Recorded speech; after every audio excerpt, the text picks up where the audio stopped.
Okay, so because students had so many problems today, I decided to make a video for you. Okay, so this is a basic geometric proof, and today when we talked about geometric proofs, we talked about how you can use any of the properties that we've already talked about, and so those properties include, let's talk about what they include.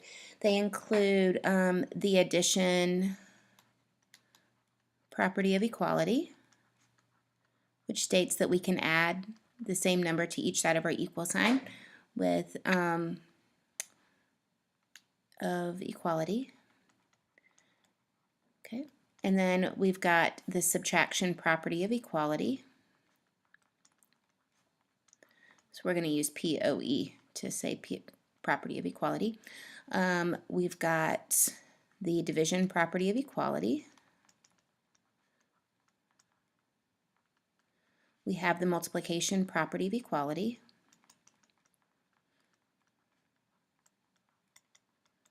Okay, from there we can also use the symmetric property,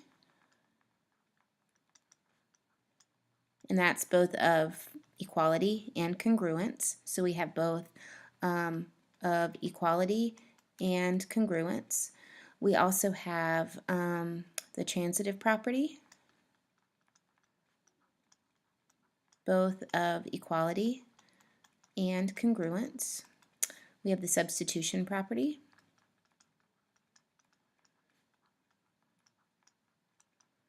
of equality and congruence. I'm missing a property here.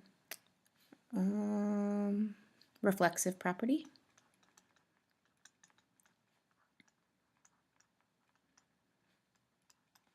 Of equality and congruence. The other things that we talked about is that sometimes you're going to use definitions as justifications. And so the definitions that we've talked about are congruent, the definition of congruent, which enables us to go between the congruent symbol and the equality symbol, because we know that if segments are congruent, then the distances between the points are equal. And so we can use that definition of congruent to do that. Bisector. The definition of bisector means that it's cutting something directly in half. So if you have an angle bisector, that means you now have two angles that are of equal measure. And then we also have midpoint. And midpoint is a point that would break a segment into two equal pieces. Okay, so those are the variety of properties or justifications that we're going to use in our when we're solving two column proofs. So we're told that we have the measure of angle KOL is congruent to the measure of angle MON, and so it's always kind of nice when you look at this to indicate it on your picture. Okay, so indicate it. This angle is congruent to this angle here, and that's what this statement here tells us. Okay, and what we're trying to prove is that the measure of KOM, this measure here of KOM, is equal to the measure of LON. Okay, so that's what our main goal is. Okay, but when we look at a proof, we kind of have to look and say, okay, what are we given? Where are we going with this? What do we have to do? And when we're writing our statements, you always start by writing your given statement. So I have the given statement rewritten here. My number one is going to be the measure of angle KOL is equal to the measure of angle MON. And my justification is simply that it's given, and that information is enough. Okay, so now let's look. Let's look at what we're given, and let's look at where we're trying to go. So we're told that these angles here are the same. So I know that this angle and this angle are of equal measure, okay, because that's what is given to me. But what we're trying to find is how to prove that these angles are congruent, or actually of equal measure as well, that they're equal to each other. Okay, so let's look at what we're adding to each one. For KOM, we have KOL, and we're adding this right here. That's what we're adding, that angle. And that angle is angle LOM.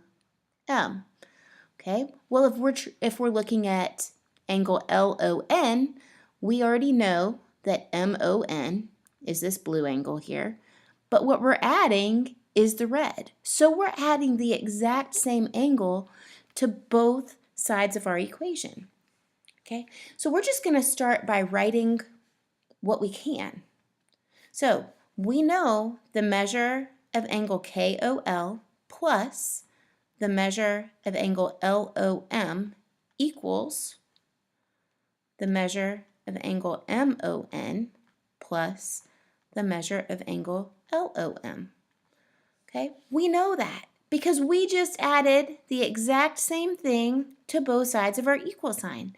And what property allows us to do that? That did not need to happen. What property allows us to add the exact same thing to both sides of our equal sign? Well, it's the addition property of equality. So I have that this first step is given. And my second step is the addition property of equality. Okay, so now we need our final answer to look like our proof statement. So let's talk about what is the measure of KOM. Well, the measure of KOM is made up of, the measure of KOM is equal to the measure of angle KOL plus the measure of angle LOM. This angle here plus this angle here gives me the entire angle. Okay, and what allows me to say that? Well, we've got the segment, not the segment, sorry, the angle addition postulate. The angle addition postulate. Okay, so now we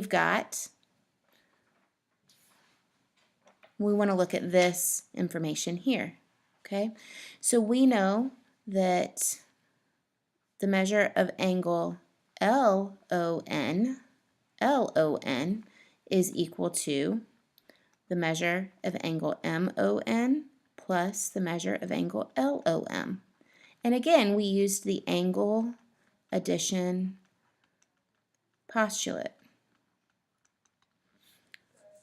Okay, so now we're going to use this information and substitute it in to our equation, the step 2.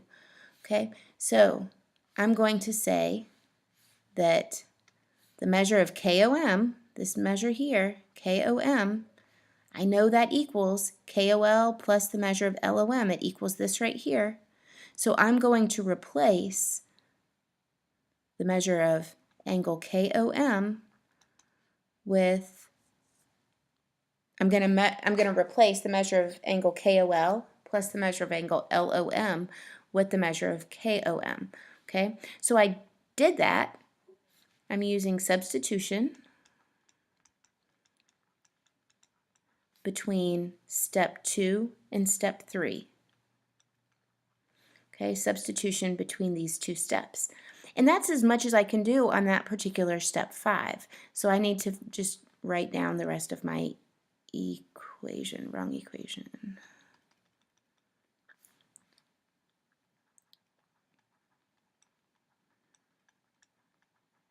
Okay, so now I've got that the measure of angle KOM equals the measure of angle LON, because I can replace this right here.